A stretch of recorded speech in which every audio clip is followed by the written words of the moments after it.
كفروا ضعفا فلا تولوهم الأدبار ومن يولهم يومئذ دبره إلا متحرفا لقتال أو متحيزا إلى فئة فقد باء بغضب من الله ومأواه جهنم وبئس المصير صدق اللہ العظیم۔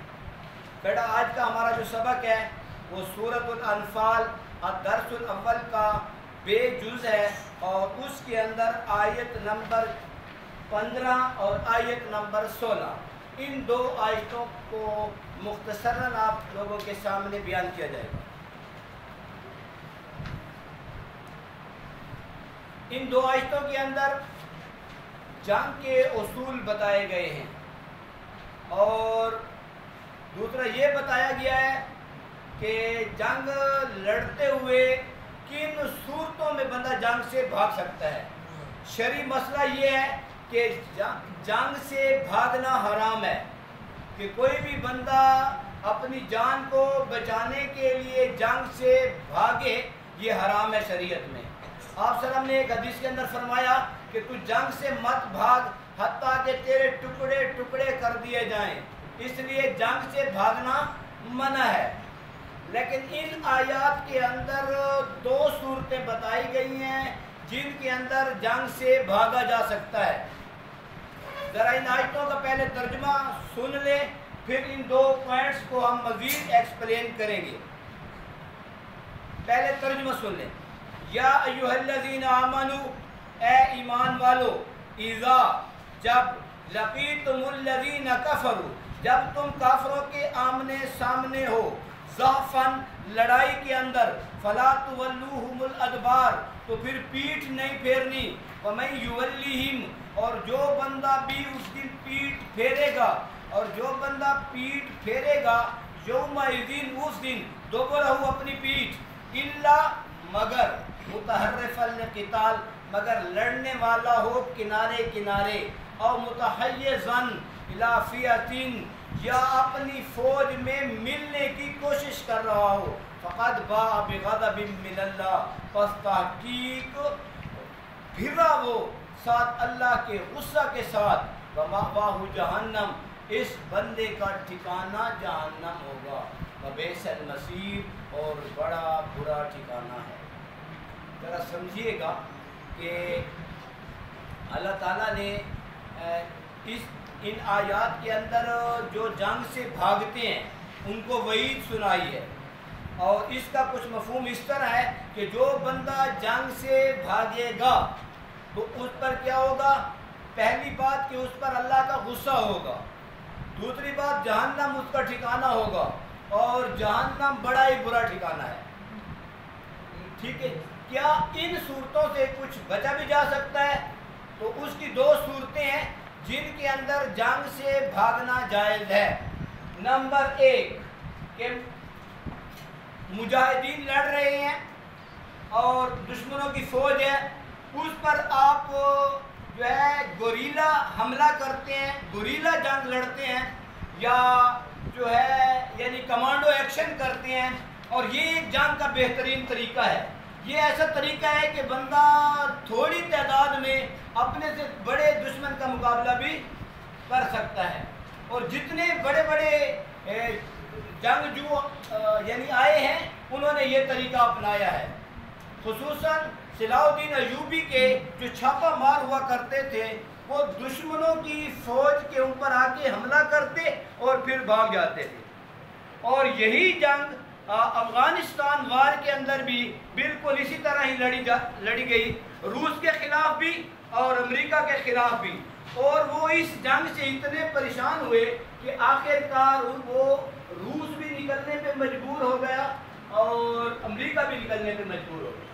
کیوں کہ ان کی تو ایک جگہ ہوتی تھی، چھاونی ہوتی تھی، جہاں بھی ہوتی تھی، مجاہدین آتے ان پہ اٹیک کرتے ہیں، حملہ کرتے ہیں، اور وہ بھاگ جاتے تھے، ان کے ہاتھ نہیں آتے تھے۔ تو ایک صورت تو لڑنے کی یہ ہے جس کو ہم گوریلا جنگ کہہ سکتے ہیں، جس کو کمانڈو ایکشن کہا جا سکتا ہے۔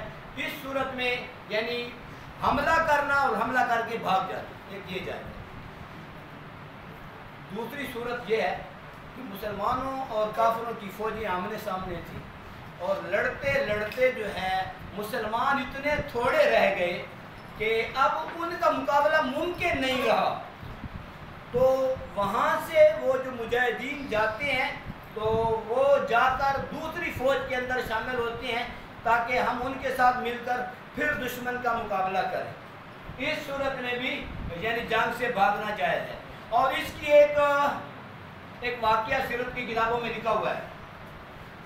وہ کیا ہے کہ غالباً غزوہ موتا کے اندر آپ صلی اللہ علیہ وسلم نے 3 صحابہ کے بارے میں فرمایا تھا کہ یہ امیر ہے, اگر یہ شہید ہو جائے تو اس کی جگہ فلاں کو امیر بنا لو, اور اگر وہ بھی شہید ہو جائے تو فلاں کو امیر بنا لو, اور اگر وہ بھی شہید ہو جائے تو فلاں کو امیر کے سپہ سالار بنا لو, اور اگر وہ بھی شہید ہو جائے تو پھر لشکر والوں کی مرضی ہے, جسے چاہے وہ اپنا امیر بنا لے, اپنا سپہ سالار بنا لے.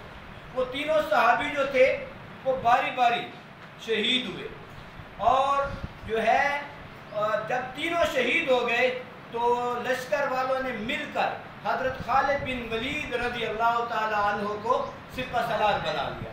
خالد بن ولید وہ سپہ سالار ہیں.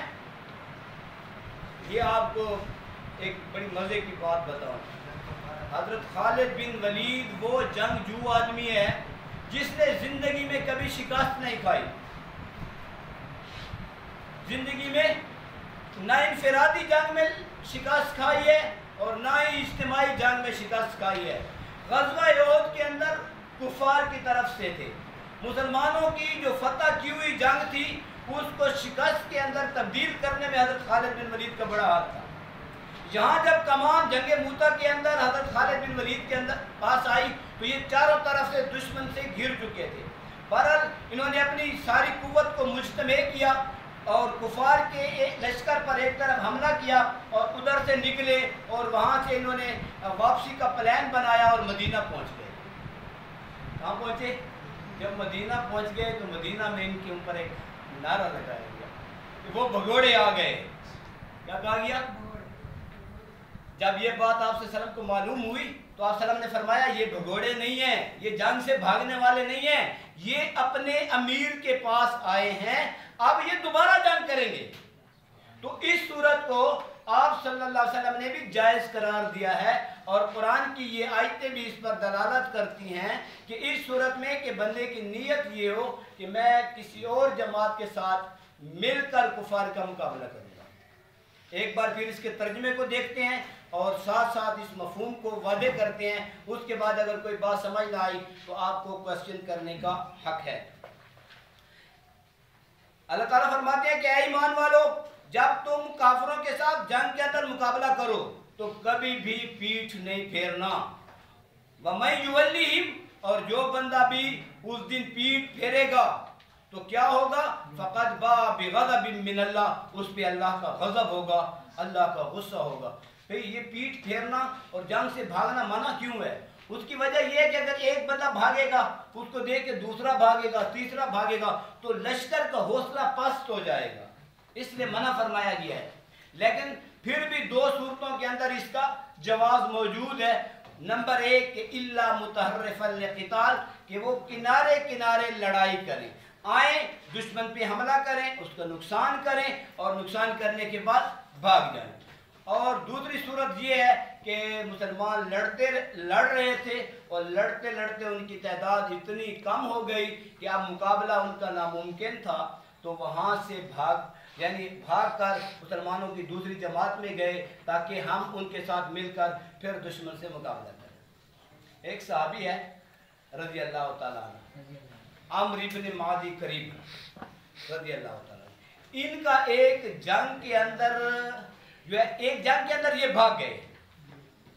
پھر عرب لوگ شاعری کے اندر ایک دوسرے کو تانا دیتے ہیں, تو اس کا جو مد مقابل تھا یہ دشمن تھا نا, اس نے تانا دیا کہ عمرو تو فلاں اپنی شاعری کے اندر تو فلاں جنگ کے اندر بھاگ گیا تھا. تو انہوں نے بھی اپنے کچھ اشعار کہے جو عربی کی کتاب حماسہ کے اندر لکھے ہوئے ہیں, کہ انہوں نے کہا کہ بھئی اس طرح ہے, بالکل میں بھاگا تھا, اور آپ کو پتہ ہے کہ بھاگنا کام تو جوانوں کا ہوتا ہے, بوڑھے تھوڑا بھاگ سکتے ہیں, جوان بھاگتے ہیں نا. اور پھر اس کو کہتا ہے کہ اگر اس دن میں جنگ سے نہ بھاگتا تو آج تیرا مقابلہ کرنے والا کون ہوتا؟ میں تو اس وقت شہید ہو جاتا، مارا جاتا، تو تیرے مقابلے میں کون آتا؟ تو کبھی کبھی جنگ سے ان صورتوں میں قرآن نے بھی اجازت دی ہے اور حدیث کے اندر بھی اجازت دی گئی ہے، ان دو صورتوں میں جنگ سے بھاگنا جائز ہے۔ بیٹا آج کے اس سبق کے بارے میں اگر کوئی کویسچن ہے تو آپ بتائیں۔ جو بندہ بھی پوچھنا چاہتا ہے وہ کھڑا ہو جائے، سوال پوچھ سکتا ہے۔ Anyone, any question about today's lesson؟ نہیں تو ہم پھر اس کو کلوز کرتے ہیں۔ جی گوریلا جنگ کیسے؟ بیٹا گوریلا جنگ آپ کو میں نے بتا دی ہے کہ دیکھیں جب آپ کا لشکر کمزور ہے، آپ تھوڑے ہیں، دشمن آپ کے مقابلے میں بہت زیادہ طاقتور ہے، تو دشمن نے ایک جگہ فوج رکھی ہوئی ہے، آپ آتے ہیں اور اس پر جا کر حملہ کرتے ہیں، ٹھیک ہے؟ حملہ کرنے کے بعد ان کا نقصان کرتے ہیں اور پھر بھاگ جاتے ہیں۔ یقیناً اس جنگ میں بھی بندے کے شہید ہونے کا یا موت کا جو ہے یعنی وہ کیا کہتے ہیں کہ چانس ہوتا ہے، لیکن یہ ہوتا ہے کہ وہ کنارے کنارے لڑ رہے ہوتے ہیں، حملہ کیا اور پھر دشمن کے سنبھلنے تک وہ بھاگ جاتا ہے۔ اس کو گوریلا جنگ کہتے ہیں۔ عورتیں اور بچے دیکھیں یہ جنگ لڑائی کی بات ہے، یہ کوئی عورتیں اور بچوں کو تو جنگ میں نہیں لے جاتے بندہ۔ شہر تو آپ کا ہے نا، پھر تو وہ حملہ آور ہو رہے ہیں، یہ اس صورت کی بات نہیں ہے۔ جی anyone, any question؟ اب کوشچن ایسا کیا کرے جو واقعی کوشچن بنتا ہو۔